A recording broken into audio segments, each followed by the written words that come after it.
My name's Linda, and if you told me a few years back that I'd be juggling a baby, a remote editing job, and a crumbling marriage, I'd have laughed in your face.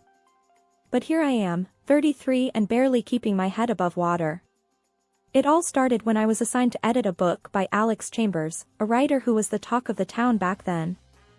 I remember our first call. His voice, deep and a bit rough, came through the line, "Linda, Alex Chambers. Got your notes? Let's talk shop." I was professional, of course. "Sure, Alex. Chapter 3, the pacing feels off. And the character of John, he needs more depth." There was a pause, then a chuckle. "Straight to the point, huh? I like that." That was our routine. Long calls, discussing his book, characters coming alive between us. Then one day, he threw me a curveball. "Your voice, Linda, it's, I don't know, calming. Fancy meeting over coffee? Talk about the book face to face?" I was taken aback, but curious. Sure, why not? So we met, and things clicked in a way I didn't expect. Fast forward through a whirlwind romance, and I found myself married to Alex Chambers, with a little girl, Lily, to complete the picture. Life was a dream, at first. Alex was charming, attentive. But when Lily came, and I switched to working from home, things started to shift. It started small. Alex, usually brimming with ideas, hit a dry spell. One night, as I was putting Lily to bed, I heard him cursing at his laptop. "Nothing. Not a damn word comes to mind," he shouted. I peeked into his office. "Hey, what's wrong?" He spun around, his face a mix of frustration and despair. "This book, Linda. It's like pulling teeth. I can't get the words out." Without thinking, I sat down next to him. "Let me take a look." That night, I ended up rewriting half of chapter 4. Alex read it, his eyes widening. This is good, Linda. Really good." A spark of pride flickered in me. But it was soon overshadowed by a new routine. I found myself spending nights at the desk, transforming Alex's jumbled thoughts into coherent chapters. He'd hover over my shoulder, nodding and occasionally mumbling, "Yeah, that's good." One evening, as I wrapped up a chapter, Alex leaned in and kissed my forehead. "Couldn't do this without you, babe." I smiled, but it didn't reach my eyes. I was tired, worn out from balancing my work, Lily, and now, Alex's book. I felt like I was losing myself in the process. As weeks turned into months, my role as the secret backbone of Alex's writing solidified. I was the one breathing life into his characters, crafting the twists and turns of his plots. But outside our home office, I was just Linda, Alex's wife. One day, as I was tidying up the living room, Alex walked in, phone in hand. "Hey, Linda, my publisher loved the latest chapter. They think it's some of my best work." I forced a smile. "That's great, Alex." He didn't notice the strain in my voice. "Yeah." I told them I've been working hard on it. I bit back a sharp retort. "Working hard?" It was my words, my nights spent agonizing over every sentence. As Alex's book neared completion, my resentment grew. I was the muse he never acknowledged, the ghost in his success story. I remember confronting him about it one night. "Alex, don't you think I deserve some credit? I've practically written half the book." He looked up, surprised. "What? Linda, come on. It's my name on the cover. That's how it works." I stared at him, disbelief and anger swirling inside me. "So, my work, my words, they mean nothing?" Alex sighed, running a hand through his hair. "You're helping me, Linda. That's what partners do. But it's my book, my career." I walked out of the room, my heart heavy. It was clear to me then. In Alex's story, I was just a footnote, a nameless contributor. And that hurt more than I could say. The night the book was published, I held a copy in my hands. Flipping through the pages, my words stared back at me, hiding behind Alex's name. There was no mention of me in the acknowledgements, not even a subtle hint. I confronted Alex about it, my voice trembling with suppressed emotion. You didn't even mention me. Not once. He shrugged, oblivious to my hurt. It's just how it is, Linda. I'm the writer, you're the editor. We each have our roles. That was the moment I realized how invisible I'd become in Alex's world. It was a bitter pill to swallow, a harsh truth I had to face. My life turned into a pressure cooker about to blow. Juggling work, Lily, the house, and Alex's demands had me stretched thinner than a dollar store rubber band. One typical Tuesday, I was knee-deep in laundry when Alex barged in, his face buried in his phone. Linda, where's my blue shirt? The one I wore at last week's reading? I pointed to the ironing board without looking up. It's right there, Alex. Ironed it this morning. He grabbed the shirt and mumbled a half-hearted, thanks, already distracted by another text. I shook my head, feeling like part of the furniture. That night, after putting Lily to bed, I sat down to edit a manuscript for work. My eyes were heavy, my brain fried. Alex strolled in, a sheaf of papers in his hand. Hey, can you look at these? I need your magic touch. I glanced at the clock. It was already past 10. Alex, it's late, and I've got a pile of editing for work. He frowned, his voice rising. But this is important, Linda. My publisher's waiting. I sighed, taking the papers. Fine, but this is the last time, Alex. I can't keep doing this. He scoffed, what's the big deal? You're just sitting at home all day. I snapped. Just sitting at home? Really, Alex? Between Lily, the house, and your never-ending book needs, I barely have time to breathe. Alex rolled his eyes. Dramatic much? I'm the one with the real job here. That stung. Real job? I'm an editor, Alex, not your personal assistant. He shrugged, clearly not getting it. Whatever, just do what you can. I worked on his manuscript, resentment boiling inside me. Each word I edited felt like a betrayal to my own work. The next day, as I was fixing lunch, Alex waltzed in, phone in hand again. Linda, I need you to draft some emails to my publisher. And book my flight to New York next week. I slammed the knife down on the counter. Do it yourself, Alex. I'm not your secretary. He looked taken aback. What's gotten into you? I exploded. I'm tired, Alex. Tired of being your invisible helper, tired of putting my life on hold. He tried to interrupt, but I plowed on. No, let me finish. I'm also a person, with dreams and a career. But you just take and never give a damn. Alex's face hardened. Fine, do what you want. I don't need your help. I watched him storm out, feeling a mix of relief and dread. But as I stood in the silent kitchen, I couldn't shake the feeling that things were about to get a lot harder. The day I uncovered Alex's infidelity felt like any other, until I stumbled upon something that turned my world upside down. I was sorting through our joint bank statements when I noticed a peculiar charge. Alex had booked a hotel room, supposedly for a fan meetup. But it wasn't a single room like usual, this time, it was a double.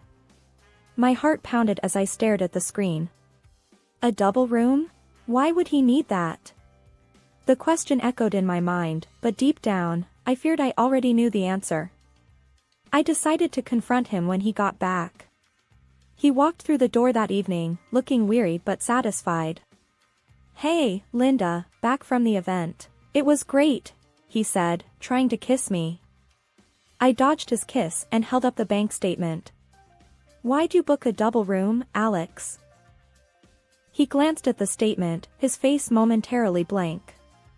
Oh, that?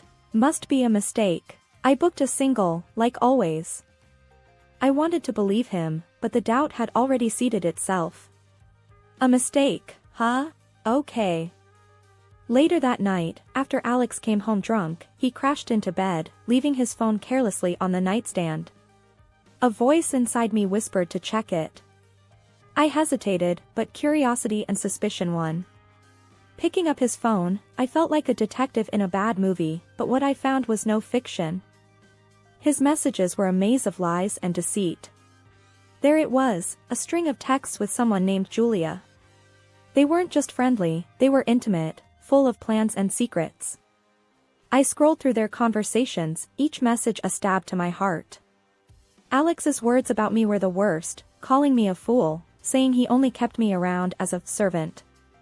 Tears blurred my vision, but I kept going, screenshotting everything.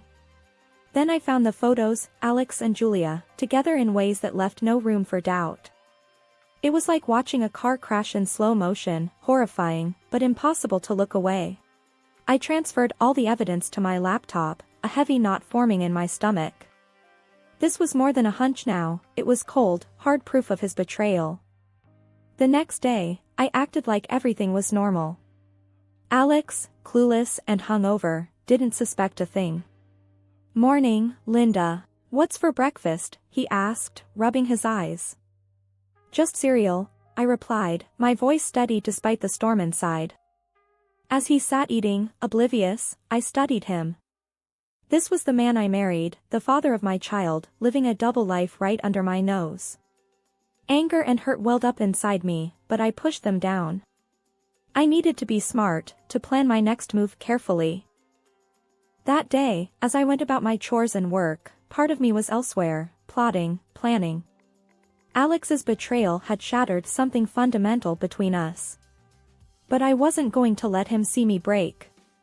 Not yet.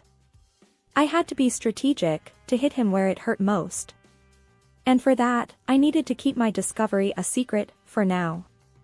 It was a regular evening, Alex was lounging in his chair, absorbed in his laptop. Lily had just fallen asleep, and the house was quiet. The perfect setting for a confrontation. I approached him hesitantly. "Alex, can we talk? It's important." He barely glanced up. "Sure, what's up?" I took a deep breath, my phone recording in my pocket. "I'm burned out, Alex. Writing your books, managing the house, taking care of Lily. I can't do it anymore." His fingers stopped typing. He looked up, his eyes narrowing. "What do you mean you can't do it? You know how important this is to me." I persisted, my voice steady despite the churning in my stomach. "It's too much. I have my own work, and Lily needs more of my time. I can't write your books for you anymore." Alex's face reddened. "You can't just quit, Linda. My career depends on those books. You're supposed to support me, not bail out." I tried to sound as reasonable as possible. "Support goes both ways, Alex. I need your understanding now."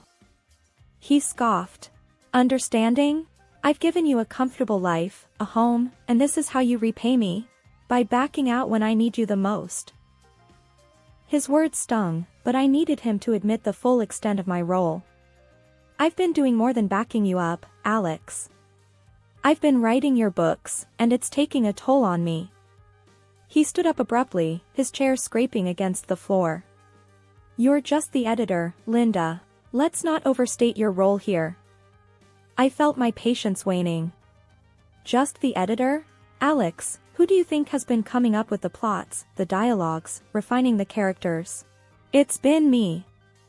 His voice rose in anger. "So what? My name is on those books. Without me, they'd be nothing. You're nothing without me." I edged closer, ensuring my phone caught every word. "Are you saying you'd be nothing without my writing?" He laughed, a harsh, mocking sound. "Of course not. I'm the author, but you quitting now is like a betrayal. You can't leave me hanging. If you stop writing for me, I'll make sure you regret it." I asked, baiting him further. "Is that a threat, Alex?" He leaned in, his face inches from mine. "Yes, it's a threat. You're my wife, Linda.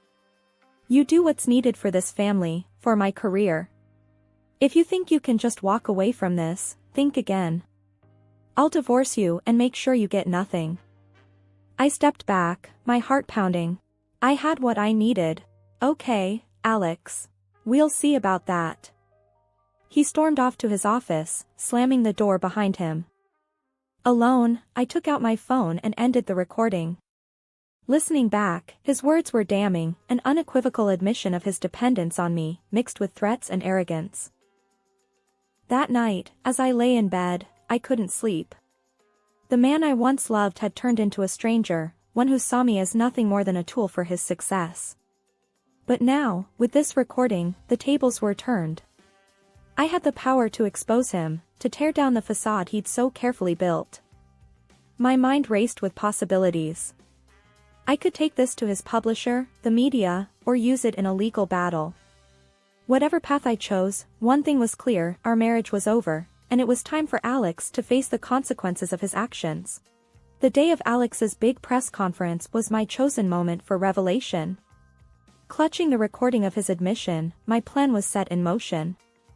Alex was oblivious, caught up in his usual pre-event frenzy. "Linda, make sure the presentation is spot on. This is huge for me," he stressed, pacing around the living room. I nodded, hiding my nerves behind a calm facade. "I've got it under control, Alex." Little did he know, the presentation I had prepared was a far cry from his expectations. I had embedded not just the transcript of our conversation, but also the audio recording, ready to expose his duplicity to the world. The conference day arrived. I was a bundle of nerves and determination, watching as Alex took the stage with his usual flair. "Ladies and gentlemen, thank you for joining me. Today, I'll give you an insight into my creative process."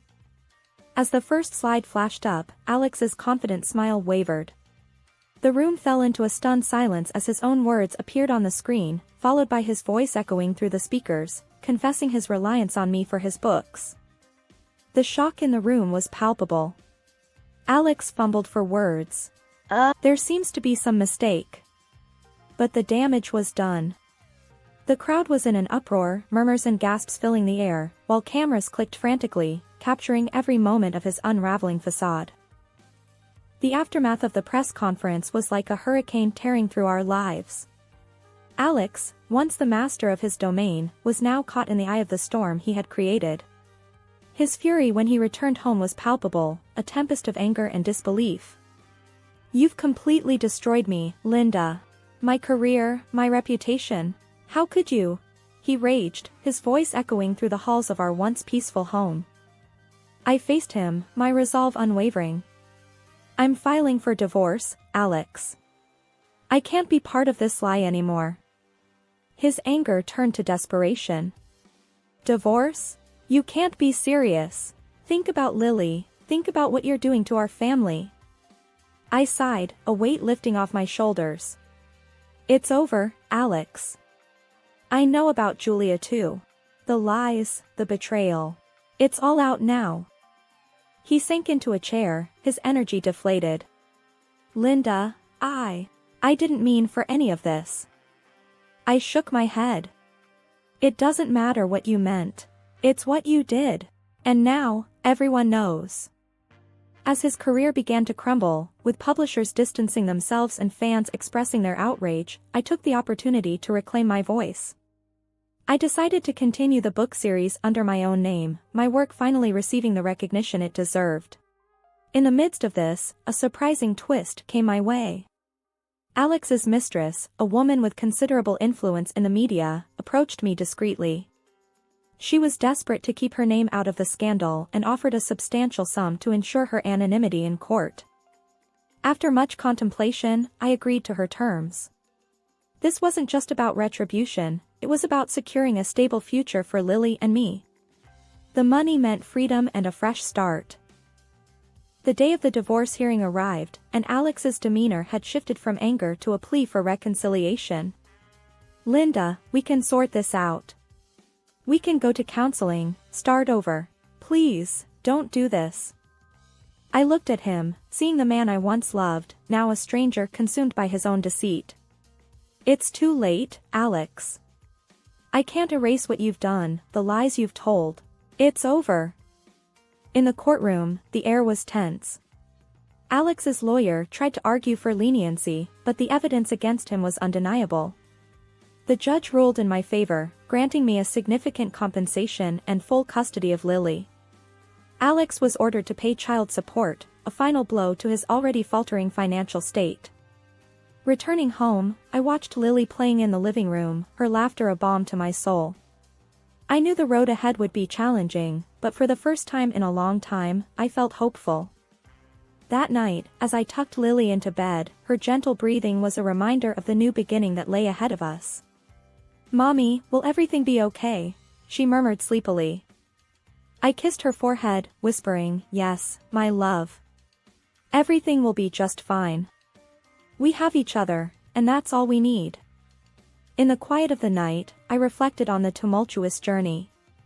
The pain and betrayal had been overwhelming, but they had led me to a newfound strength and independence. It was the end of a painful chapter, but the start of something new, a future where I was the author of my own story, free to write the next chapters as I saw fit. In the wake of our divorce, life settled into a new rhythm. I focused on raising Lily and my burgeoning writing career, now rightfully acknowledged under my name. Alex's presence in our lives dwindled, his visits with Lily becoming infrequent and strained. One afternoon, while Lily was at school, I sat at my desk, working on my latest book. The phone rang, breaking the silence. It was Alex, his voice barely a whisper. "Linda, I've messed up," he said, a tremor in his voice. "What happened, Alex?" I asked, my tone guarded. He sighed heavily. "I published a book about my affair. I was desperate, Linda. I thought it might save my career. But I named Julia in it." I was stunned. "You named her? After everything?" He was quiet for a moment. "Yeah, and now she's suing me. She won the case. I have to pay her $1 million, Linda. I'm ruined." I shook my head, disbelief and a twinge of pity mingling inside me. "Alex, why would you do that? You knew the consequences." "I don't know, Linda. I don't know what I thought." I ended the call, feeling a mix of emotions. It was a stark reminder of how far Alex had fallen, a victim of his own hubris and poor choices. Weeks passed, and the news of Alex's latest fiasco spread. His already tarnished reputation took another hit. Meanwhile, my own career flourished. My books, once hidden behind Alex's name, were now celebrated for their authentic voice and compelling storytelling. One day, as I picked Lily up from school, her teacher, Ms. Adams, approached me. "Linda, I just wanted to say, I've been reading your books. They're incredible. You're so talented." I smiled, a sense of pride swelling in my chest. "Thank you, Ms. Adams. That means a lot." As Lily and I walked home, hand in hand, she looked up at me with her bright, curious eyes. "Mommy, are you happy now?" I squeezed her hand gently. "Yes, Lily, I am. Very happy." It was true. Despite the tumultuous journey, I had found my voice, my independence. I was no longer overshadowed by Alex's deceit. That evening, as I tucked Lily into bed, her soft voice broke the silence. "Mommy, will Daddy be okay?" I paused, choosing my words carefully. "Daddy made some mistakes, sweetheart. But he'll learn from them, hopefully." She nodded, her eyes slowly closing. "I love you, Mommy." "I love you too, Lily. More than anything." As I turned off the light, I realized that this was not just the end of a painful chapter, but the beginning of a new one. A chapter filled with hope, strength, and the unwavering love between a mother and her daughter. In the quiet of the night, I reflected on the journey. Karma had played its hand, and in its wake, left a path for new beginnings. I had emerged stronger, wiser, and more determined. My story, once hidden behind the shadow of another, was now mine to write, and I embraced it with open arms.